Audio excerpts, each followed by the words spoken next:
The first thing I noticed when I walked into Brighton Cole wasn't the marble floors or the panoramic view of downtown Chicago. It was the silence. The kind that hums just below the surface, full of glances and judgments that don't need words. My heels clicked across the polished lobby, echoing far too loudly for my comfort. I told myself to breathe, smile, and look confident, even if my stomach twisted like a clenched fist. It was my first day as an office assistant. After months of job hunting and sleepless nights, this felt like redemption. I'd left behind the tiny temp gigs, the waiting tables, the endless feeling that I was stuck. I was finally in a real office with real potential. A new beginning. "Emily Carter?" the receptionist asked, glancing up from her screen with a polite, practiced smile. "That's me. Richard Dawson will be your supervisor. He's expecting you." The name sounded familiar. I'd seen it on the company's internal newsletter, attached to words like senior partner and visionary leader. I straightened my blazer, fixed a loose strand of hair, and followed her directions down the long corridor. The air smelled faintly of coffee, printer ink, and something sharper. Ambition, maybe. When I knocked on his glass office door, he didn't look up immediately. He was tall, sharp-featured, every inch of him calculated, from the perfect Windsor knot on his tie to the way his sleeves creased at his elbows. "Come in," he said without warmth. "I'm Emily Carter," I began. "The new assistant." "Right," he interrupted, finally glancing up. His eyes flicked over me, assessing, as if I were an item on a balance sheet. "Let's hope you last longer than the last one." I forced a small laugh, unsure if it was a joke. He didn't laugh back. He gave me a brief rundown of tasks: manage schedules, handle client correspondence, prepare reports, and apparently anticipate his needs before he asks.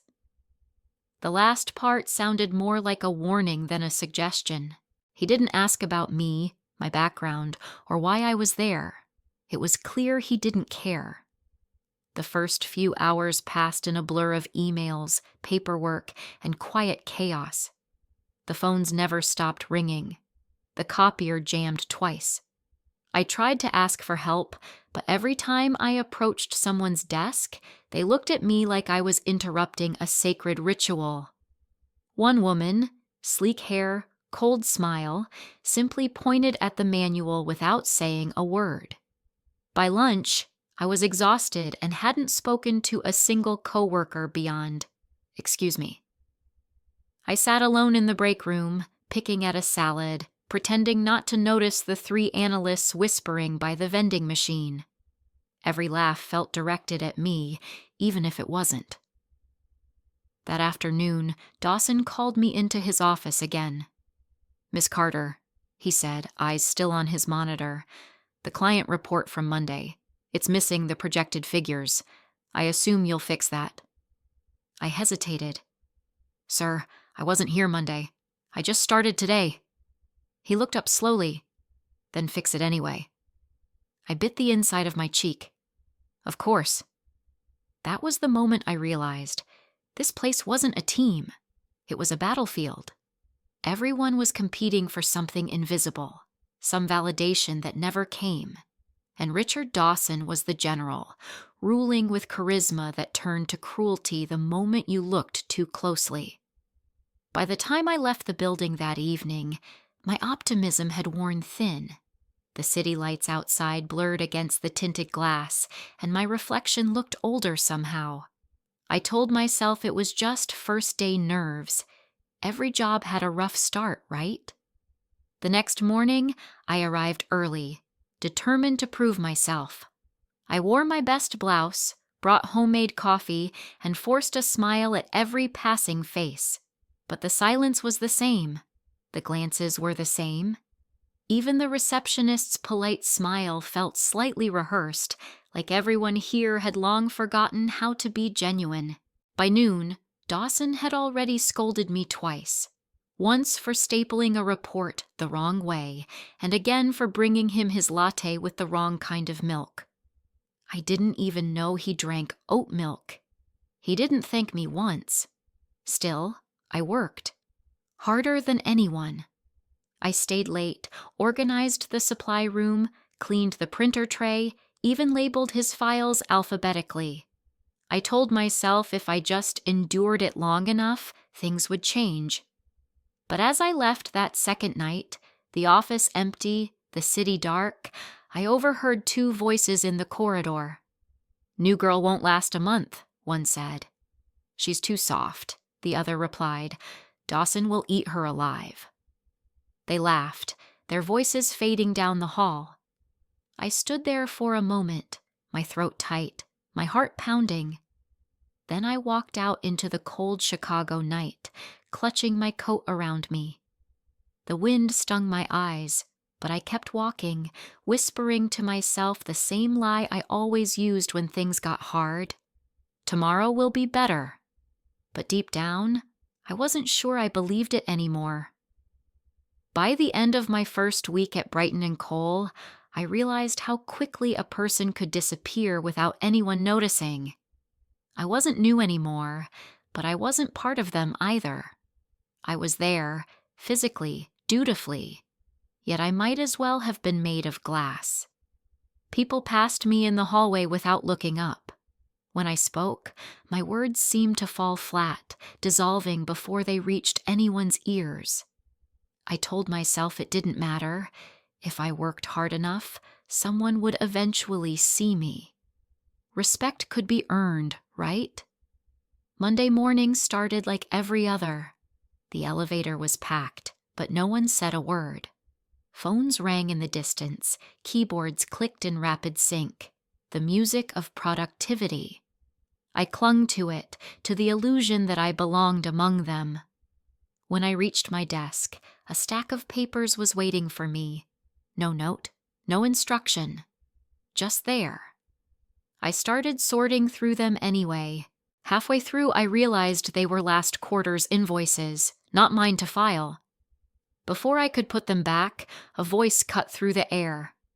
"Careful with those," a man said, walking past. "That's Dawson's batch. He hates fingerprints." He didn't slow down or look back. I just sat there, cheeks burning, wiping at the smudges on the glossy pages. Later that morning, I tried to contribute during the team meeting. It was my first time sitting in the glass conference room, surrounded by 10 people who looked like they'd been carved out of ambition and caffeine. I'd reviewed the client's proposal the night before and found a typo on page 3. A small detail, but one worth mentioning. "Actually," I said, raising my voice slightly, "I think the projected totals on the Henderson account might be misaligned with the—" Laughter. Soft, muffled, but unmistakable. The woman next to me, Miranda, senior analyst, smirked. "Relax, Carter. The big numbers are for the big people." The others chuckled, eyes darting toward Dawson at the head of the table. He didn't even glance at me. My throat tightened, but I forced a smile. "Of course," I said, "just trying to help." After the meeting, I gathered my notes quietly while the others drifted out in clusters, chatting about weekend plans. No one included me. No one ever did. That afternoon, someone accidentally knocked over my coffee.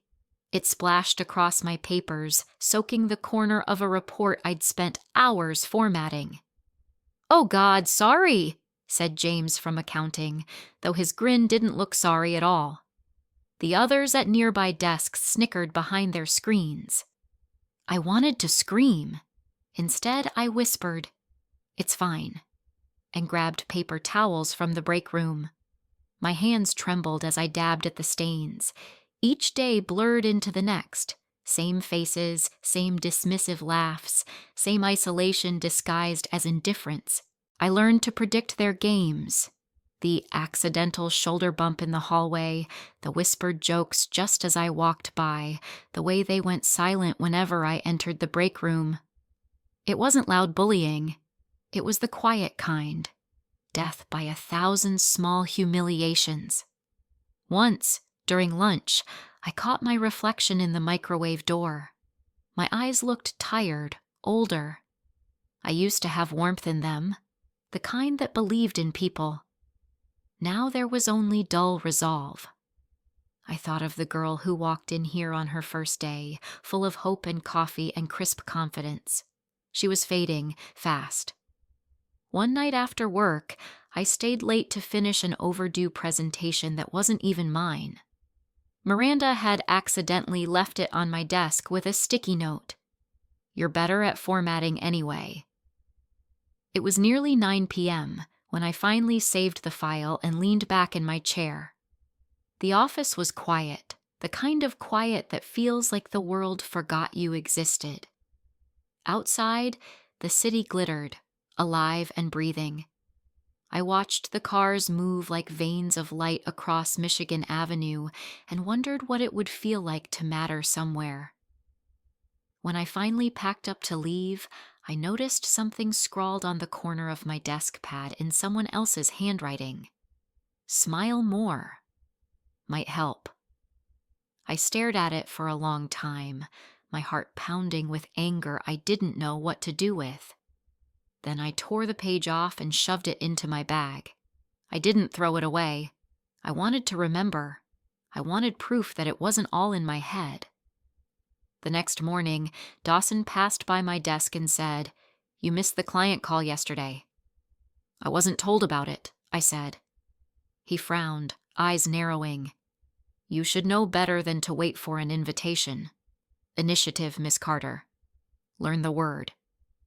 He walked off before I could respond. My face burned as I noticed a few coworkers watching, smirking behind their monitors. That was the moment something inside me shifted, small but real. A quiet defiance, a spark. Maybe I couldn't change them, but I wouldn't let them break me either. So I kept working. I learned every shortcut, every filing code, every trick of Dawson's calendar. I memorized what kind of coffee he liked.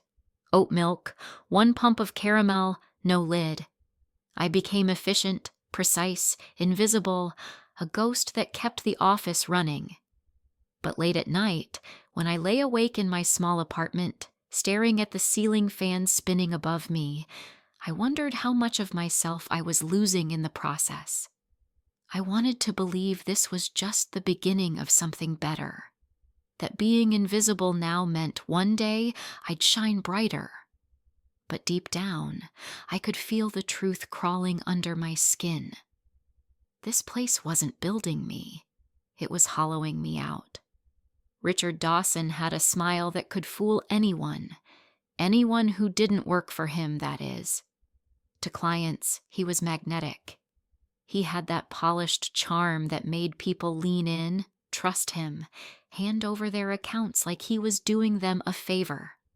But underneath the perfect tie and the confident stride, there was something rotten. You could feel it the way you feel static before a storm. By my 3rd week, I'd learned the rhythm of his moods. When he walked fast, it meant trouble. When he whistled, someone was about to get humiliated. When he called your name across the floor in that deceptively casual tone, "Emily, got a second?" It meant he'd found something to pick apart. The first time he really went after me was on a Tuesday morning. The office smelled like burnt coffee and tension. I had stayed up late finalizing a report he needed for a client pitch. I double-checked every number, every line of text. When I handed it to him, he didn't even look at it before sighing loudly. "Jesus, Carter, you think this is acceptable?" I blinked. "Sir, is there something wrong?" He slapped the folder on his desk and pointed to a section. "These margins. You left them uneven. You realize we're a financial firm, not a middle school art class?" My stomach dropped. I can fix it." He leaned back, smirking. "Oh, I know you will." Then, in front of half the office, he said, People like you make me wonder why we even bother hiring assistants. You look good on paper but can't think one step ahead." The room went silent. I felt my face go hot as I mumbled an apology and grabbed the folder. My hands shook so badly I almost dropped it. He didn't yell. He didn't need to. His voice had a way of cutting cleanly through you, leaving no blood, just shame. After that day, the rest of the office seemed to follow his lead.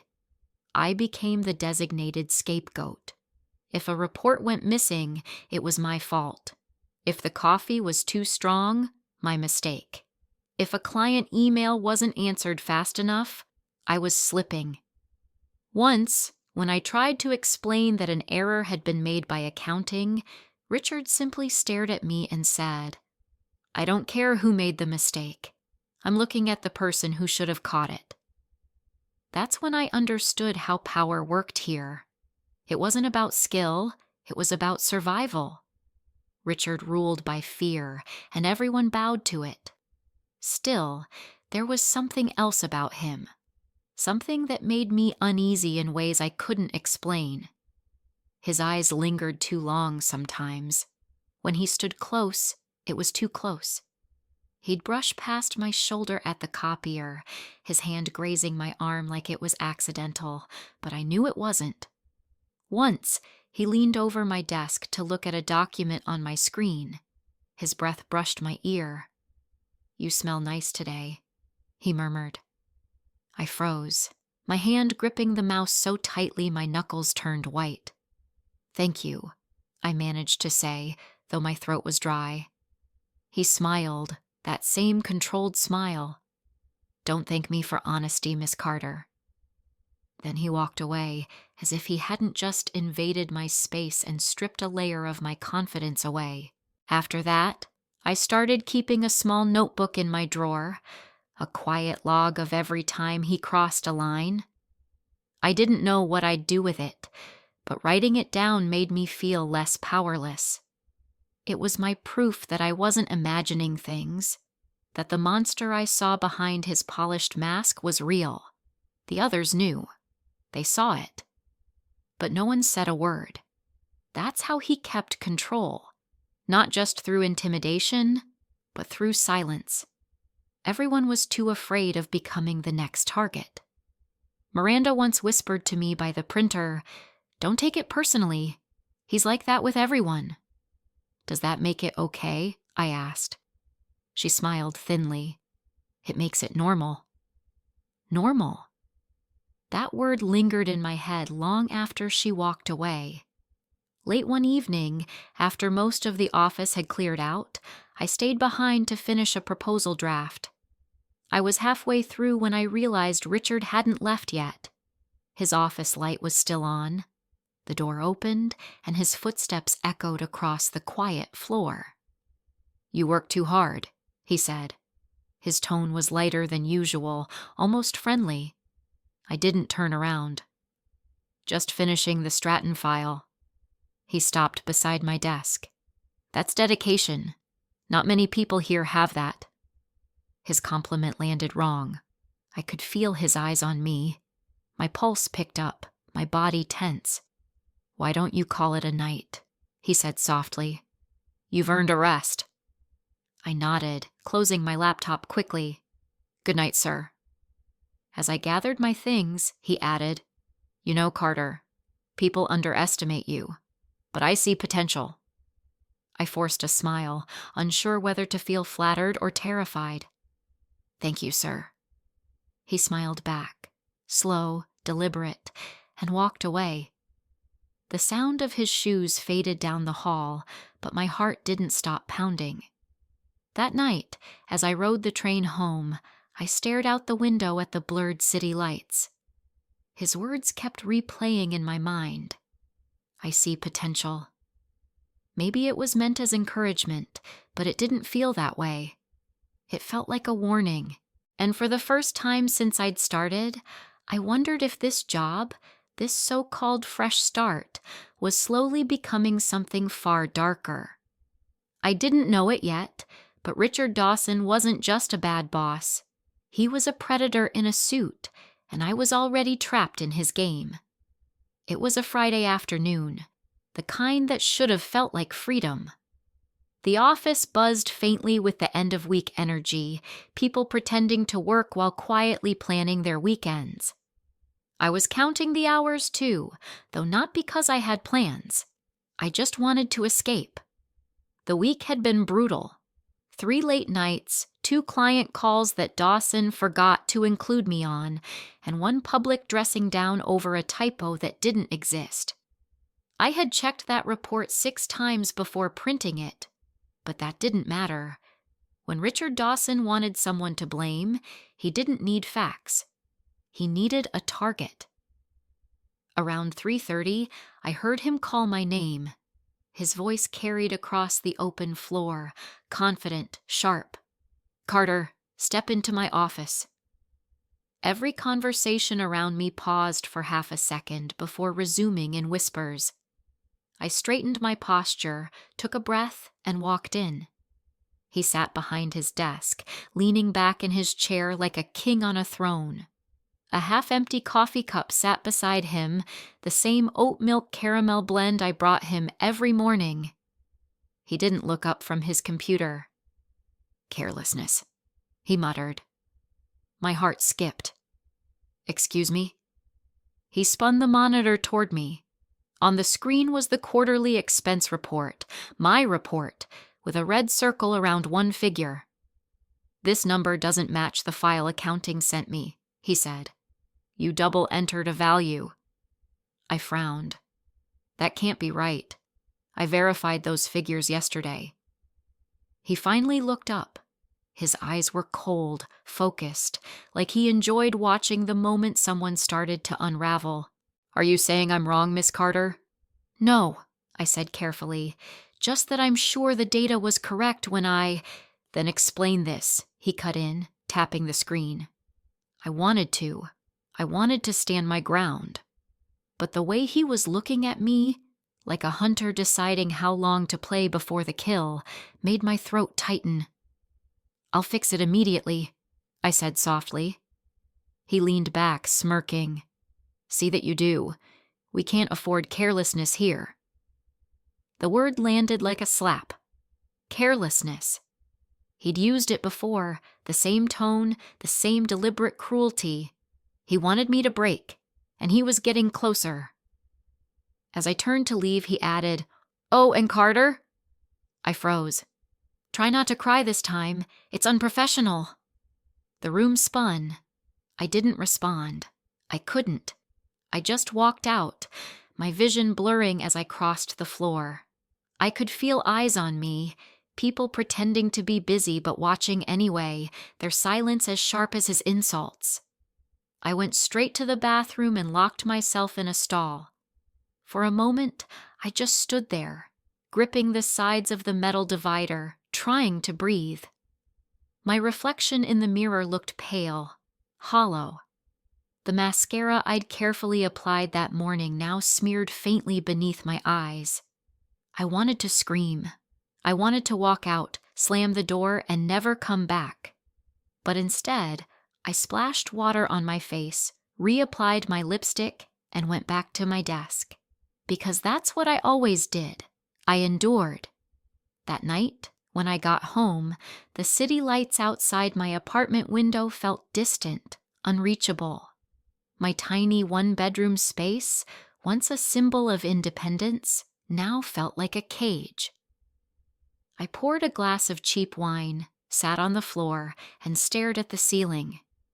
Why was I letting this happen? I thought about my mother, who used to tell me, "Keep your head down, Emily. Work hard, and people will notice." She never mentioned what to do when the people in charge wanted to keep you small. My phone buzzed. A message from Miranda. "Rough day?" I hesitated, then typed, "He blamed me for accounting's error." Her reply came fast. "He always does that. Best to stay quiet." Stay quiet. The words made me nauseous. I'd been quiet for weeks, swallowing my pride, my anger, my voice. And what had it gotten me? Nothing but exhaustion and humiliation. I opened my laptop and pulled up the expense report again. I compared every figure, line by line, against the original document. And of course, the numbers were right. My report wasn't the problem. His version was. Someone had tampered with it. Maybe it was a mistake. Maybe it wasn't. But I knew better than to ask. In this place, truth didn't matter. Hierarchy did. I closed the laptop and sat back, my chest tight with something new. Not just frustration, but a quiet, simmering fury. I realized then that no one was coming to save me. Not Miranda, not HR, not anyone. This was my fight, and I was losing it because I kept playing by rules that only protected him. When I finally went to bed, I couldn't sleep. My thoughts spun like the city traffic below, looping endlessly. I imagined walking into his office, telling him exactly what I thought of him, how he was a coward hiding behind a title, a bully dressed in silk. But when I tried to picture saying it out loud, my voice faltered even in my head. Still, something inside me cracked open that night. I wasn't the same woman who walked into Brighton Cole full of hope. I was angry now, and beneath that anger, something else was forming. Determination. If Richard Dawson wanted a war, he'd get one. But not yet. Not until I had a way to make it count. For now, I'd keep my head down, just like everyone else, but not because I was afraid, because I was planning. The following week crawled by like a bad dream I couldn't wake from. Every morning, I'd ride the train downtown, watching my reflection flicker in the glass between stops, a woman holding on by a thread. I still told myself I could handle it, that if I kept my head down just a little longer, things would get better. But something inside me had already shifted. I didn't want to survive Brighton Cole anymore. I wanted to escape it.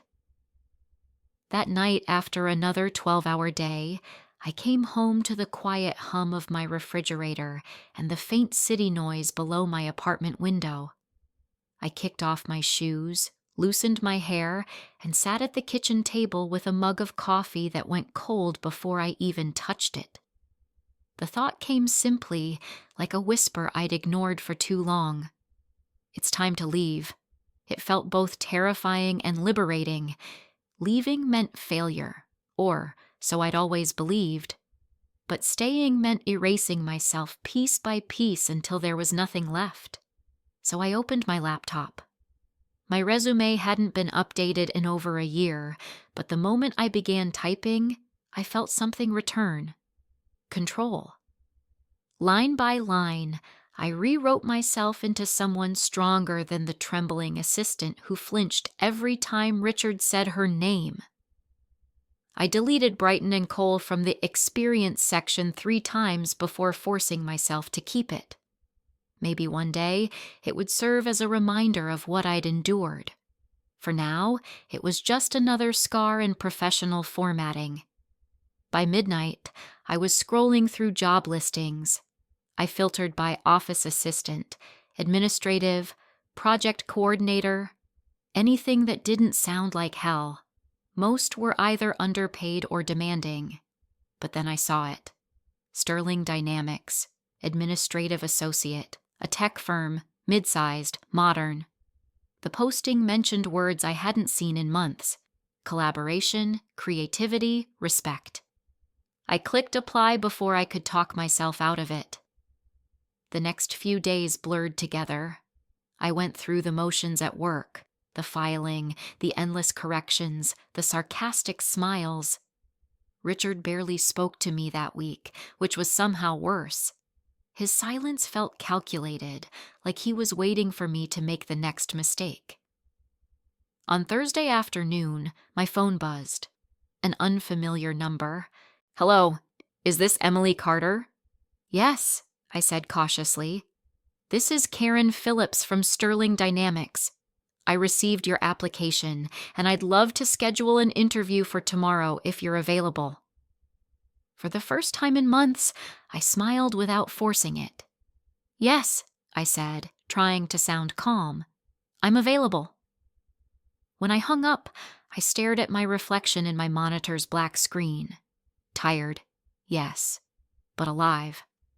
I had something to look forward to again. Something that didn't involve surviving Richard Dawson's next tirade. Friday morning came with the usual chaos. Richard snapped at someone for breathing too loud.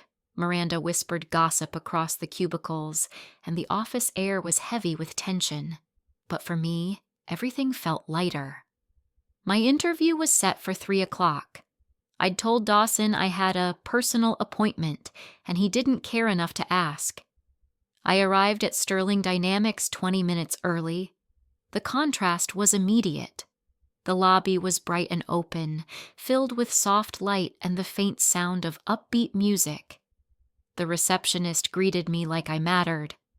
"Welcome. You must be Emily." The interview itself felt almost surreal.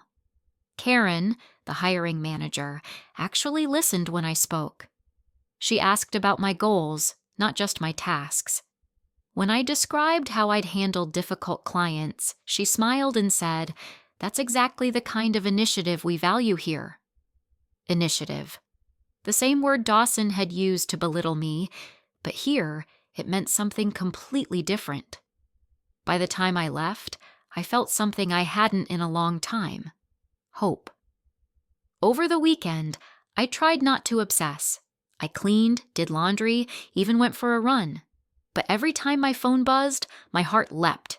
Then, on Monday morning, as I sat at my desk pretending to focus, an email notification popped up. Subject, Offer, Sterling Dynamics. My breath caught. I opened it, hands trembling. "Dear Emily, we were very impressed with your interview and would like to offer you the position of Administrative Associate at Sterling Dynamics. We believe you'll be a wonderful addition to our team." I read it twice, just to be sure. Then I covered my mouth, half laughing, half crying. I'd done it. I was free. Or at least, I would be. I spent the rest of the day in a quiet haze, counting the minutes until I could go home and draft my resignation. Richard didn't notice the small smile that kept tugging at my lips. No one did. That night, I printed the letter, signed it neatly, and placed it in an envelope. I didn't know exactly how my last day would go, but I knew one thing. I wasn't leaving quietly. For the first time in months, I slept deeply. When I woke the next morning, sunlight streamed across my bed. The city didn't look gray anymore. It looked open, alive. I poured my coffee, stood by the window, and whispered to myself, "This is it, Emily. Your second chance." And for the first time, I believed it. The morning I decided to quit Brighton Cole, the city felt different. Lighter somehow. Even the cold November air seemed easier to breathe. I stood in front of my mirror, smoothing my blouse, watching my reflection smile back at me for the first time in months. There was something fierce in that smile, something final. In my bag sat the envelope with my resignation letter, neat and simple. 2 weeks' notice, though in my mind, I'd already left. My body was here, but my heart had moved on, to Sterling Dynamics, to the promise of something new. Still, I wanted closure, not for Dawson's sake, for mine. When I walked into the office, I noticed everything differently. The same gray walls, the same smell of stale coffee, the same strained greetings, yet it all felt distant, like I was observing a play I no longer belonged to.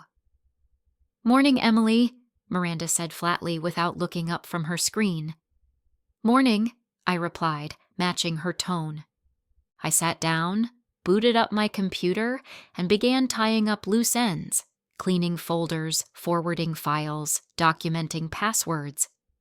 I wanted to leave things perfect, if only to deny Dawson the satisfaction of finding a flaw. Around 10, I saw him striding across the floor, his expensive cologne preceding him. His tie was blood red today, a color he wore often, like he wanted the world to know he was dangerous. "Carter," he called out, pausing by my desk. "Conference room, 5 minutes." I glanced up. "Yes, sir." It was probably about the Henderson account.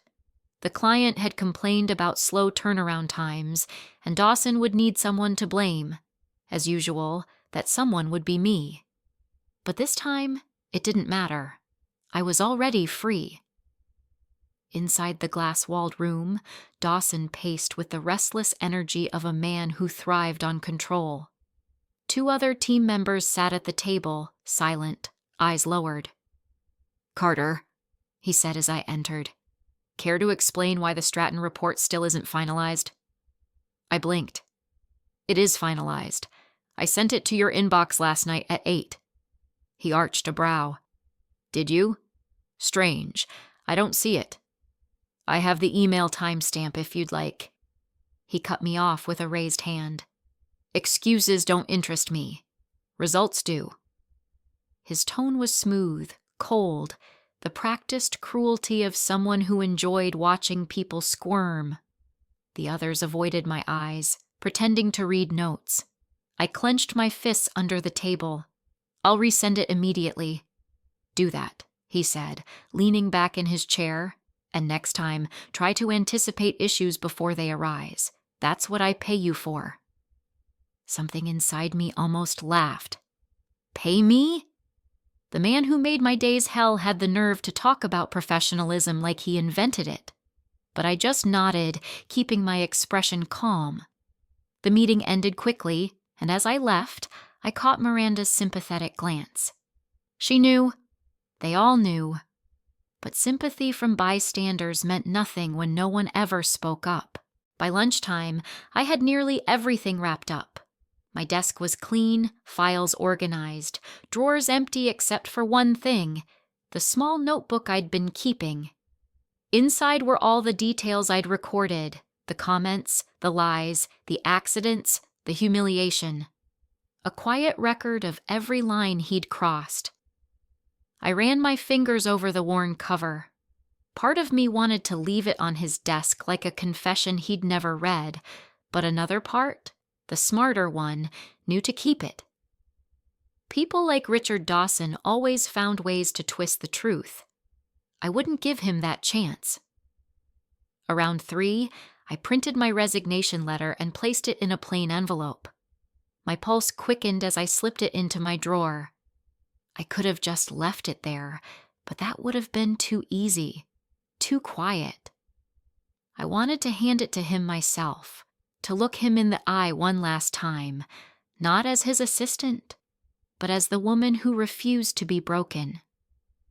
The rest of the afternoon dragged on.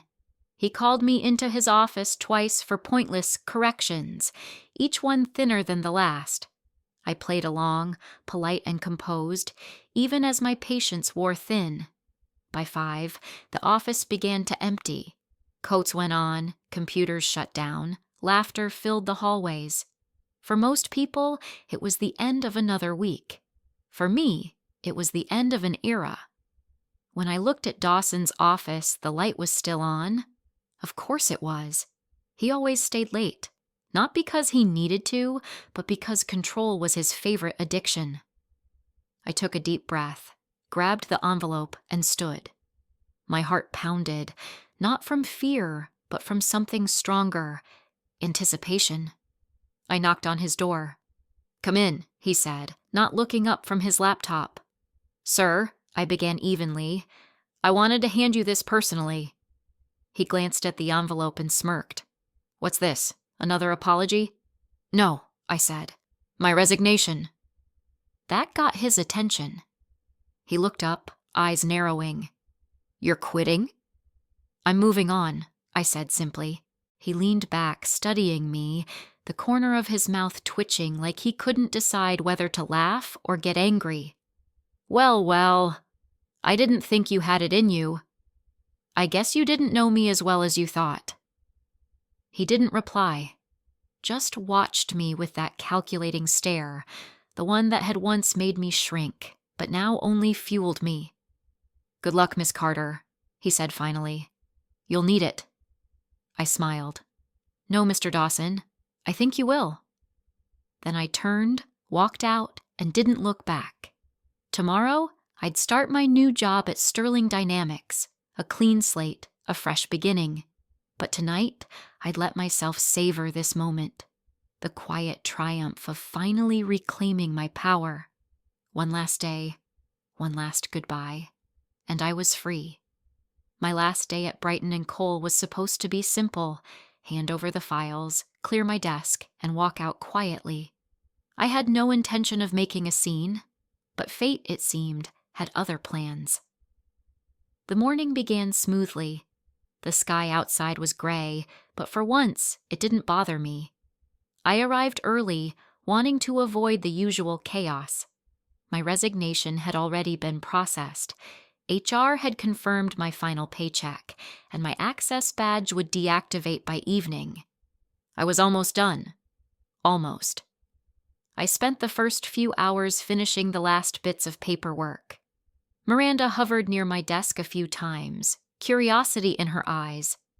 "So it's true," she said finally. "You're really leaving?" I nodded. "Yeah. Sterling Dynamics, right? I heard it's nice there." "It is," I said simply. "People smile." That made her laugh, a short, nervous sound. "Lucky you."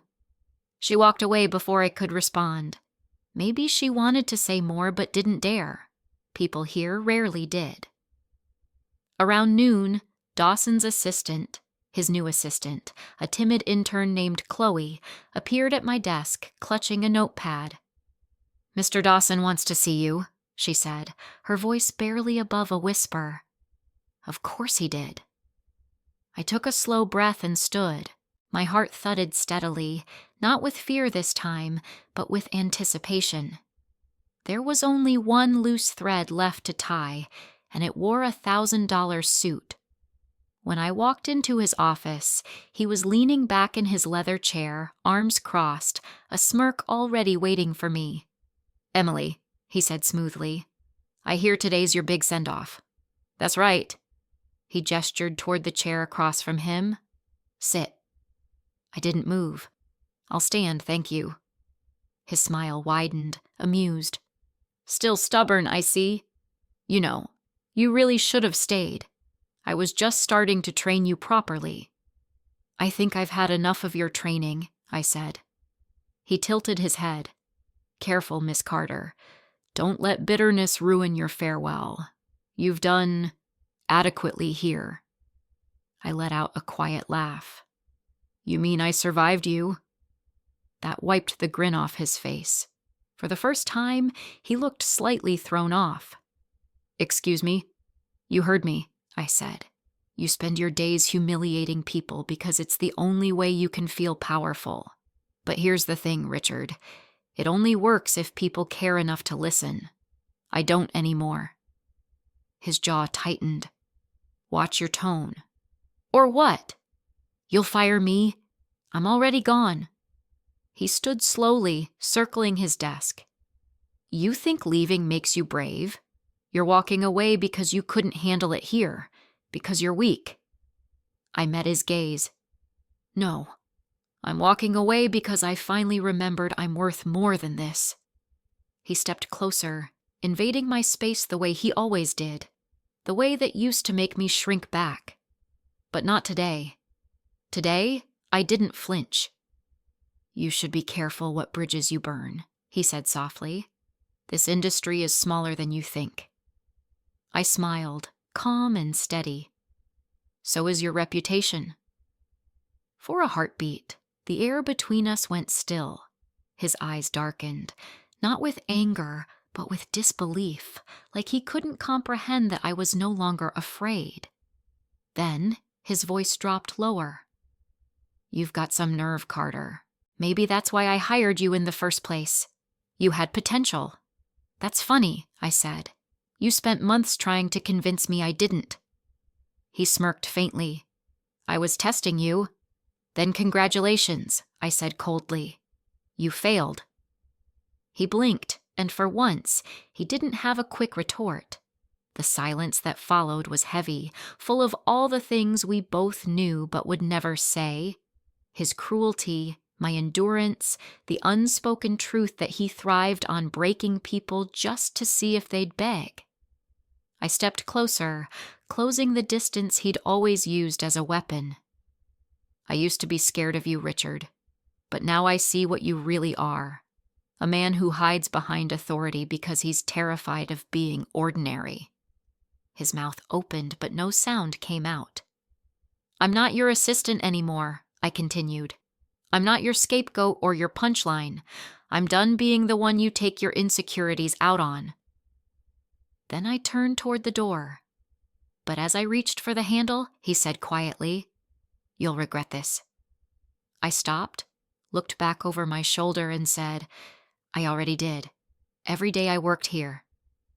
And then I walked out. As I stepped into the main office, I could feel every eye on me. Dawson had followed, standing just behind his glass door, watching. His presence hung heavy in the air, but this time, I wasn't the one trembling. I walked to my desk, picked up my bag, and slid the notebook, my quiet record of everything, into it. Then I straightened, looked around the room, and smiled. Good luck, everyone, I said evenly. You'll need it. A few people glanced at one another, unsure if I meant it kindly or as a warning. Maybe it was both. I could feel Dawson's glare burning into my back, but I didn't turn. For the first time in months, I was in control. That moment, that walk across the floor, felt like crossing a bridge that collapsed behind me the instant I stepped off it. There was no going back, and I didn't want to. The elevator doors slid open with a soft chime. I stepped inside, pressed the button for the lobby, and looked up just in time to catch my reflection in the mirrored wall.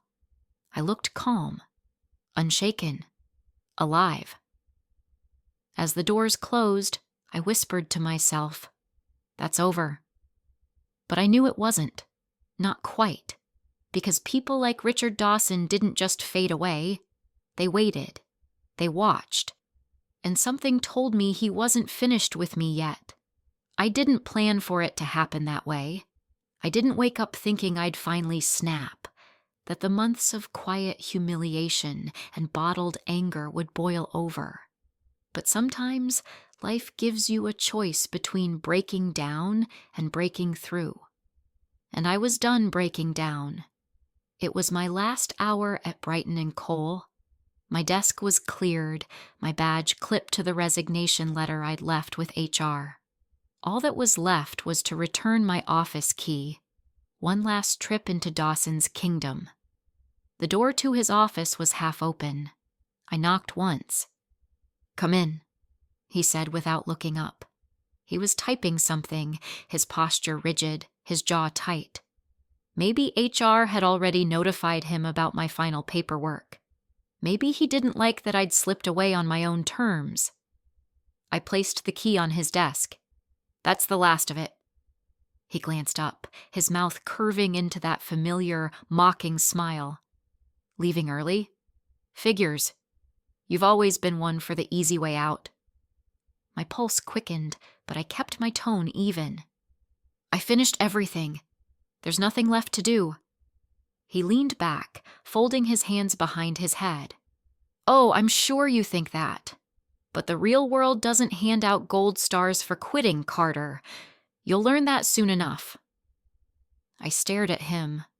Really stared. The arrogance, the smugness, the way he believed his words could still wound me. And maybe they could have once, but not anymore. I smiled. I've already learned enough here, sir.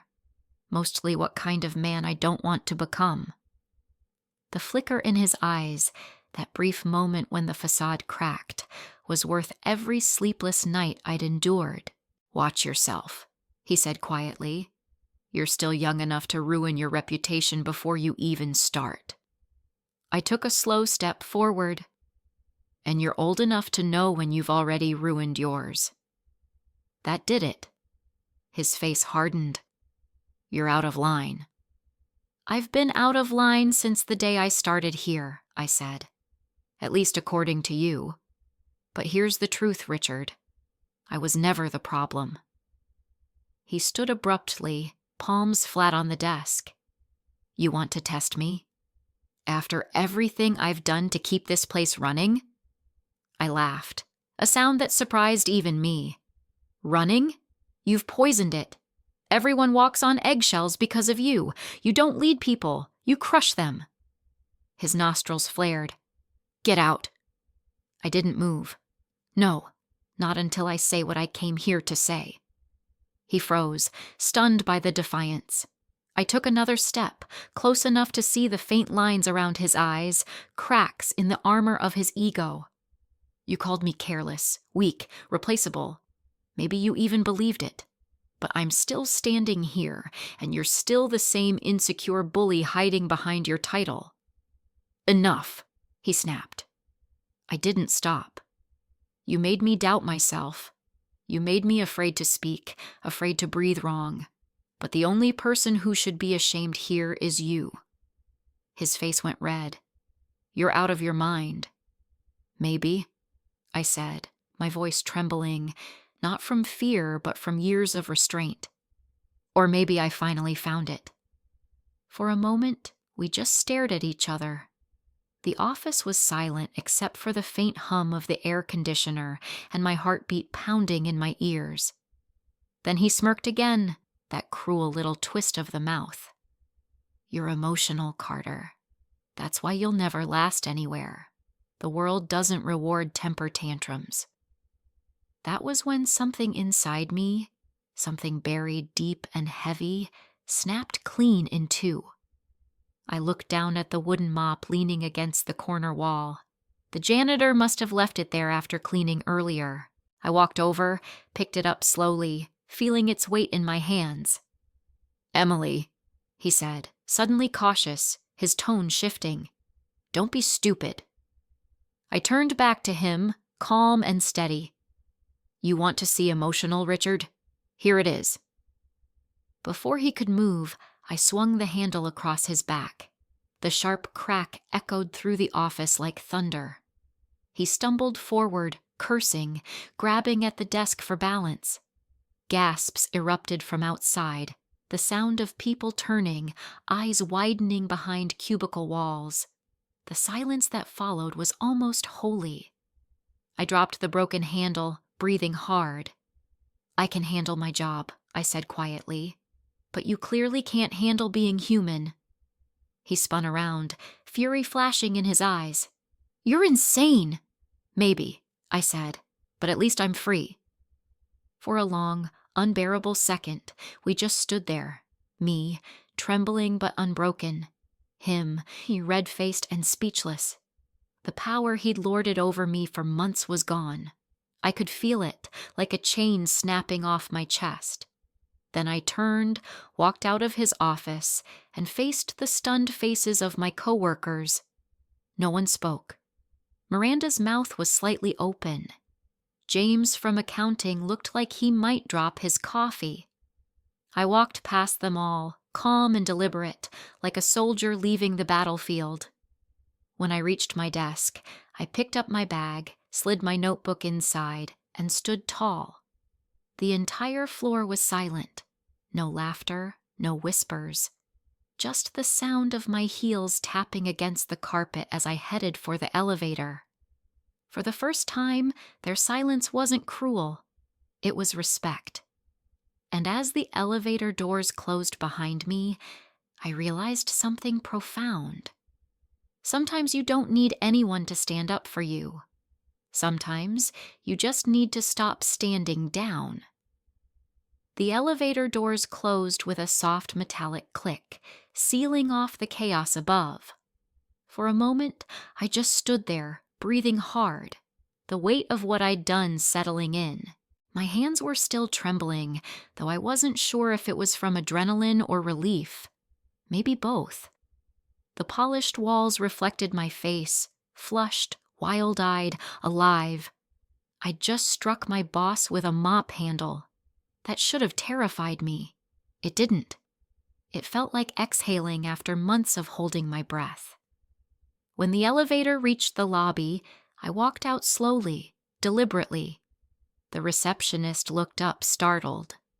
I gave her a small, calm smile. "Have a nice weekend," I said, and pushed through the glass doors into the cold Chicago air. Outside, the city was glowing, tall buildings shining in late afternoon gold. The wind bit at my cheeks, but I barely felt it. I kept walking, my heels clicking against the sidewalk like punctuation marks to the sentence I'd just ended. I half expected someone to run after me. HR, security, Dawson himself. No one did. I was invisible again, but this time it didn't sting. It was freedom. I turned the corner and stopped near a cafe across the street from the office. From there, I could see the 14th floor windows of Brighton Cole. My old desk. His office. For months, that building had been my cage. Now, it was just glass and stone. Another cold tower in a city full of them. I ordered a coffee, sat by the window, and watched the people outside rush by. Everyone had somewhere to be, something to prove. I'd been one of them once, desperate to belong, to be seen. But now I knew better.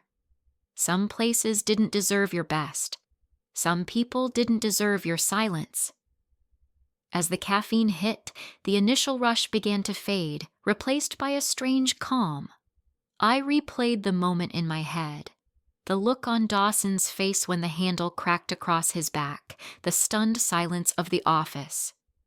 It wasn't pride I felt exactly. It was something deeper. Closure. I hadn't hit him out of rage. It wasn't some wild, blind impulse. It was the culmination of every moment he'd made me feel small, every time he'd twisted a knife and smiled. It was justice, in its rawest, simplest form. Still, part of me wondered what would happen next. Would he report me? Press charges? Try to ruin my name?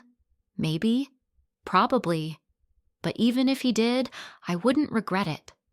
For the first time in my adult life, I'd stood up for myself, completely, unapologetically. My phone buzzed. A message from Miranda. "Are you okay?" I stared at it for a long time before typing back. Better than ever. 3 dots appeared, then vanished. She didn't reply again. Maybe she couldn't. Maybe she envied me. I finished my coffee and stepped outside. The sun had dipped lower, the streets bathed in amber light. I started walking again, this time without looking back. By the time I reached the train station, I felt weightless. I bought a ticket, found a seat by the window, and watched the skyline recede as the train pulled away. I thought about the months I'd spent bending myself into someone else's idea of professional. The endless apologies, the fake smiles, the quiet tears in bathroom stalls. I'd been loyal to a place that thrived on cruelty. And for what? A paycheck? A title? Never again. When I finally got home, I kicked off my shoes, dropped my bag, and sat on the floor by the window. The city outside was alive with movement. Cars, sirens, laughter echoing from the street below. I poured myself a glass of wine and let the quiet fill the room. There were no more deadlines, no more reports, no more Richard Dawson. Just me. For the first time in months, I felt the rhythm of my own breathing, steady and unhurried. I noticed small things again. The hum of the refrigerator, the faint smell of rain through the cracked window. I thought about what my mother used to tell me when I was little. Sometimes you have to lose everything to remember who you are. I'd never really understood it until now. The funny thing was, I hadn't lost anything. I'd taken it back. I grabbed my phone, opened my email, and saw the message from Sterling Dynamics at the top of my inbox. "We look forward to seeing you Monday morning." I smiled. A real one this time. Then I pulled out my old notebook from my bag. The one filled with every note, every incident, every word he'd said to me. I flipped through the pages slowly, reading them one last time. Then, without hesitation, I tore each one out and dropped them into the sink. A flick of a lighter, a brief flame, and the pages curled into ash. It didn't feel like erasing the past. It felt like cleansing it. I opened the window and let the smoke drift into the night air. The last ember died out, leaving nothing behind. I was done with that chapter, truly done. Tomorrow I'd wake up and begin again. But tonight I sat quietly, letting the city breathe around me, and whispered to the dark, I won. Not against Dawson. Not against the office.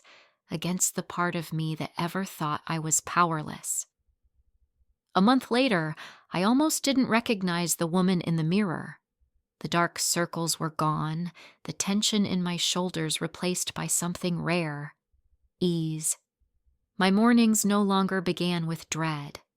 I didn't check my phone for messages from Richard Dawson. I didn't rehearse apologies or brace for insults. I just lived. Sterling Dynamics was everything Brighton and Cole wasn't. The first day I walked into the office, sunlight poured through tall windows, bouncing off glass walls and green plants that lined the space. People actually smiled when they passed you in the hall. They said good morning and meant it. Karen, my new manager, greeted me with a warm handshake. "We're happy to have you, Emily," she said. "I think you'll fit right in." She was right. I learned quickly, the projects, the systems, the pace. But more than that, I learned what respect felt like. When I made a suggestion, people listened.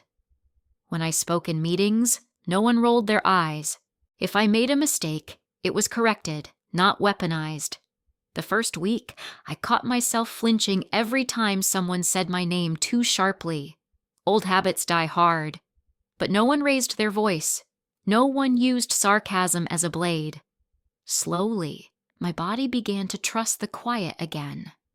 I started staying a little later in the evenings, not because I had to, but because I wanted to.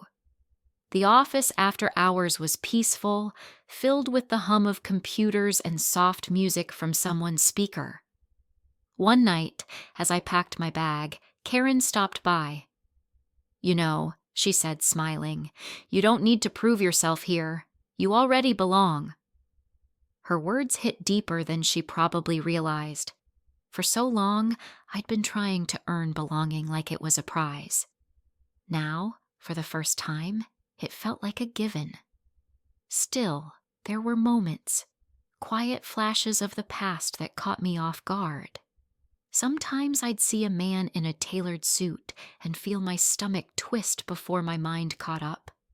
Sometimes, when someone laughed behind me, I'd instinctively tense. Trauma lingers like a ghost. It doesn't vanish overnight, but it gets quieter. One afternoon, I found a small bouquet on my desk. Wild flowers in a glass jar, tied with a yellow ribbon. A sticky note rested against it. "You make this place better. A." I looked around, curious who A was, but no one looked my way. Maybe it was from Adam, one of the project leads. Maybe it was from the intern I'd helped last week. Maybe it didn't matter. What mattered was the feeling that someone had noticed me, not to mock, not to use, but to appreciate. I smiled and set the flowers beside my monitor. For once, attention didn't feel dangerous. That night, as I left the building, I paused outside and looked up at the sky. The city lights blurred into soft halos, and a light snow had begun to fall. Each flake melted on my skin as if the world itself was saying, "You made it through. Walking home, I thought about the version of me that once cried in a bathroom stall, afraid to breathe too loudly. I thought about the one who stayed late to fix mistakes she hadn't made, hoping one day someone would see her worth. I wanted to tell her she was always enough, that the strength she needed wasn't something she had to earn. It was already there, waiting for her to stop apologizing for it.